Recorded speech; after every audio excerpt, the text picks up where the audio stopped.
Nick Knatterton ákvað að gera sér glaðan dag og fara í bíó.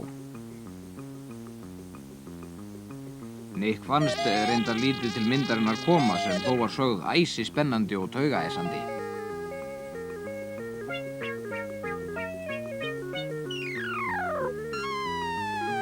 Þegar karlmannsbuxur koma ástæðulaust fljúgandi út glugga Nick nóg boðið. Honum lítt aulafyndni gefið. Á heimleiðinni tekur hann eftir öllu að vanda. En hvað nú þetta? Ofan af 7. hæð koma buxur svífandi. Niðri þeirra beðið af Gimsteina Geira og skuggalegri kvenveru. Buxurnar flækjast í loftnetinu hans Nicks.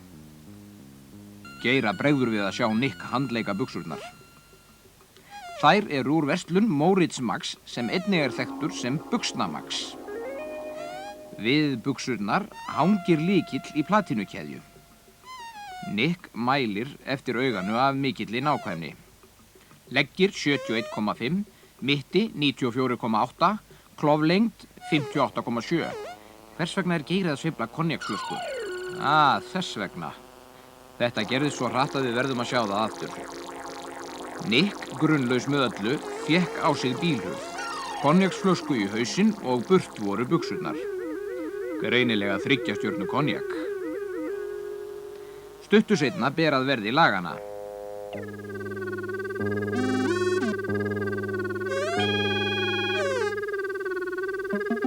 Á móti þeim kemur angan af sterku konjaki. Úr leyni fylgist Geiri með þegar Nick sviptur ökuréttindum. Lögreglan trúir auðvitað ekki orði af sögunum fljúgandi buxur og konjaksflösku.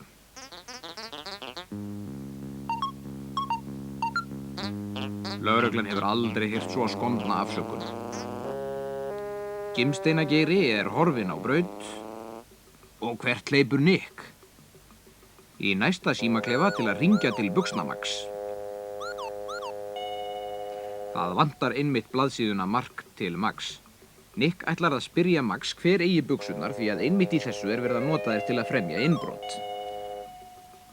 Dýrmætur tími fer til einskis.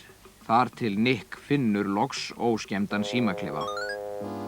Max skrattara að dreyma að hann sé að taka mál af Silvíu drottningu. Nick truflar drauma hans til að spyrja hvaða viðskiptavinur hafi málin sídd 71,5 og kloflengd 58,7. Þetta mál skartgripasalans Eika Eirdal. Virðuleg verslun Eirdals í Köggulstræti í miðbænum og 7 hæðum ofar íbúð hans. Þangað ætlar Nick strax. Þessi vörubíll á eftir að koma í veg fyrir það.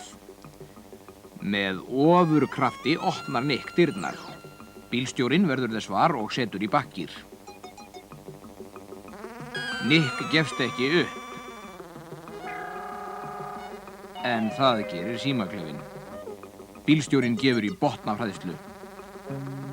Ályktun, vörubíllinn fer á ránstæðinn. Honum líst ekki á blikuna.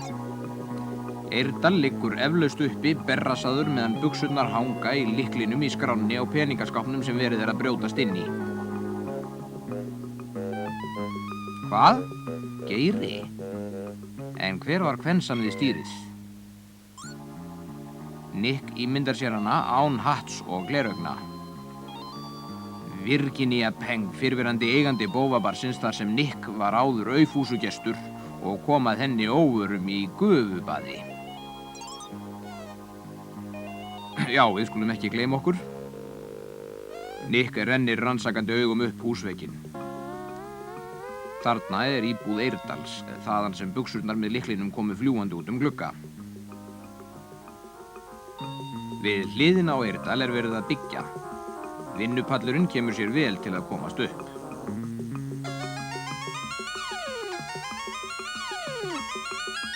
Og hvað ber þá fyrir augu Nicks? Glæný fingraför, í mesta lagi 14 mínútna gömul. Og þarna þau aftur. Samstundis verður Nick ljóst að að ræða 8 fingraför og 10 táför. Sökudólgurinn vinnur bergfættur. Hérna má aftur sjá sömu förin. Svefnherbergisgluggi Eirdals stendur galopinn.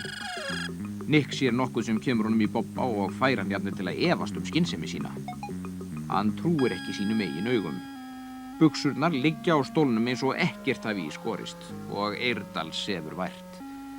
Þá setur höfuð Nicks viðvörunarkerfi í gang og hann fær bylmingshögg. Kerfið er tengt niður á stöð. Þaðan er strax sendur bíll á vettvang. Nick vaknar hægt úr rotinu og sér að verið er að taka skýrslu. Hann greinir frá því þegar í stað að buxurnar hafi verið einar á ferð. Ályktun, verslunin niðri er tóm. Eirdal veit að niðri í verslun eru ekkert nema gerviskartgripir. Hann flautar lítinn lagstúf. Þarna eru ekta eðalsteinar. Nick er agndofa. Eirdal blístrar lagið öfugt og stólgeymslan lokast að bragði. Hvernig verkar þetta? Tónarnir berast í gegnum þennan hljóðnema inn í tölvu sem er daglega mötuð á nýju lagi. Berist réttir tónar, opnast geymslan. Þegar sömu tónar eru sungnir í öfugri röð, lokast hún aftur. Þá tekur Eirdal eftir því að seðlaveskið er óeðlilega þunnt.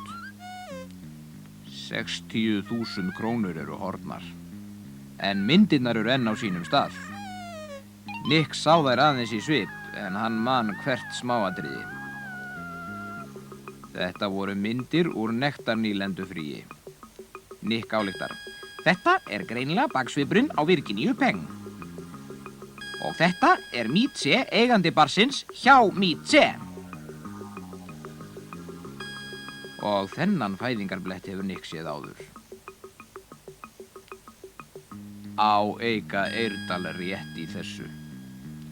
Nick á ýmislegt vantalað við hann. Þá pípir í löggunni. Sá sem bíður fyrir utan tilkynnir að það séu 15 sekúndur eftir að vaktinni. Í bakherbyggi þessarar verslunar stendur skápurinn sem lyklarnir á buxunum ganga að.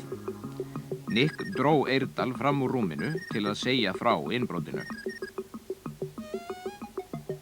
Skápurinn hefur verið tæmdur. Innihaldið liggur á gólfinu. Ekkert vantar. Þjófurinn skildi eftir kveðju. Þú getur átt þetta glingur. Við stelum bara ósviknum demöntum og við finnum þá. Hér var fagmaður á ferð. Þá uppgötvar Nick nokkuð sem augað vart greinir. 3,5 millimetra yfirskeggshár með sérkennilegri tóbaksangan. Nú veit Nick að Gimsteina Geir er sá seki. En hann veit ekki að Virginia saumaði stuttbylgjusendi í Eirdalsbuxurnar. Og þarna er litli félaginn sem setti buxurnar aftur á sinn stað. Nick heldur hárinu og segir Eirdal hvað hann hyggst fyrir. Buxurnar hlusta af athygli. Geiri og Virginia sömuleiðis. Þau heyra að hann ætlaði að heiðra bar Mieze með heimsókn sinni. Móttökurnar verða vel undirbúnar. Gegnum gæjugat fylgist ískalt auga með götunni og sér Nick nálgast. Allt er til reiðu. Mieze, kínversk-þýska stúlkan, Gimsteina Geiri og tvíburabróðir hans Kisulóru Kalli og Virginia Peng sem ávallt hefur haldið Nick við efnið. Nick finnur strax að þau hafa átt von á honum. Mieze býður honum sæti, en Nick þekkir stólinn. Hann hefur einu sinni fengið fyrir ferðina á honum þessum.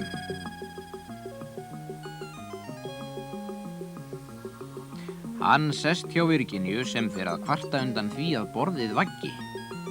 Nick finnur eitthvað grunnsamlegt við fætur sér og við höfuðið. Þetta er einstakur freyðivínskælir. Skrúfurnar sjá til þess að fatan passi. Sá sem hana ber heyrir hvorki né sér. Borðdúkurinn gerur honum erfitt vik. Hvað gerir Mieze? Hún sprautar austrænu deyfilyfi í Nick. Nú liggur hann rænulaus í bíl Geira. Til öryggis ber Virginia klút vættan í klóróformi að vitum hans. Nick á að frysta eina nótt meðan Geiri máir út öll spor. Virginia var með snjalla ráðagerð.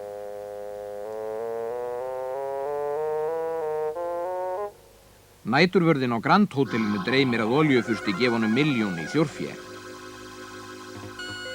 Geiri vekur hann og segir Nick hafa legið draugfullan fyrir utan og vanti herbergi.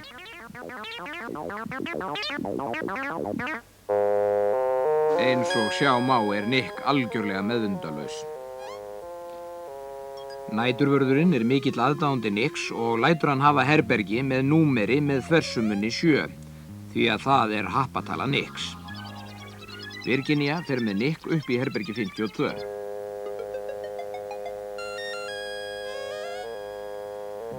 Geiri bíður niður í anddyri á meðan. Já, hérna, hver kemur þar? Auðkýfingurinn frá Texas, Barbara Bjórbokka, einnig nefnd Billa Babsy ásamt lífvörðum sínum. Hún hefur komið 6 vellríkum eiginmönnum undir græna torfu á löglegan hátt.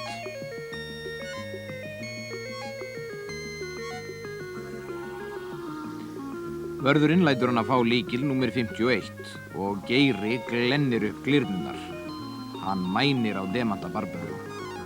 Lífvörðurinn fyrrverandi félagi hans, Skápaskúli. Þeir hafa margt brallað saman, en Skúli orðinn heiðvörður og þolir ekki gimsteina þjófa nærri Barbaru.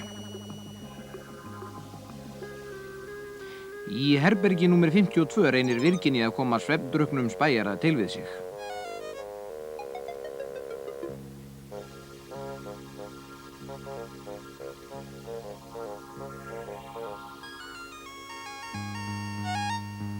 Þá heyrist fótatak. Vörðurinn ráðlaði Skúla að setja Geira við hlið Nicks. Ekki galin hugmynd. Það ætti að vera öruggur staður. Nú sofa þeir rænulausir hlið við hlið, erkifjendurnir. Lífverðir Barbaru standa vörð. Og hvert fer Virginia? Skúli og aðstofamaður hans gæta Barbaru og skartgripana. Þeir sofna á verðinum. Þá gellur við skerandi vein. Gimsteinarnir eru horfnir. Barbara miður sín. Veinið vekur Nick. Hann undrast það að vera bundinn ofan í rúm og á gólfinu Geiri.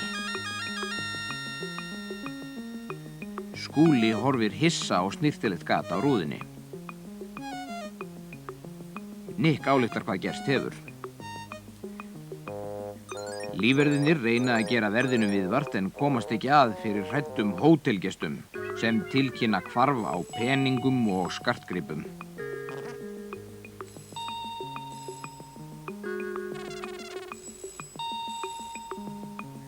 Á meðan á þessu stendur ályktar Nick. Gatið nákvæmlega 27,3 cm hátt og 20,4 cm breitt. Enginn kemst inn það. Nema kannski hrafn eða þjófóttur dvergur. Eða var þjórinn með fjarstýrða greiptöng. Eru spor á gluggasillunni? Já, þarna eru nokkur, en eingöngu Nick kemur auga á þau. För eftir 8 fingur og 10 tær. Þau sömu og Nick sá á vinnupallinu við hús Eirdals. Þá rankar Barbara við sér. Nick spyr. Sástu eitthvað?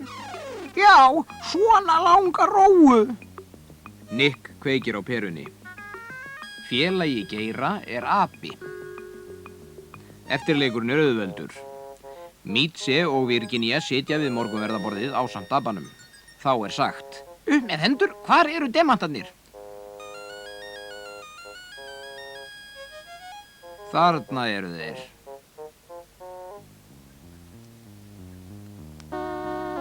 Og hvað verður apan? Barbara dýravinur og hún tekur hann í fóstur. Ekki verður látið uppi hvað Nick fékk í laun, skattana vegna.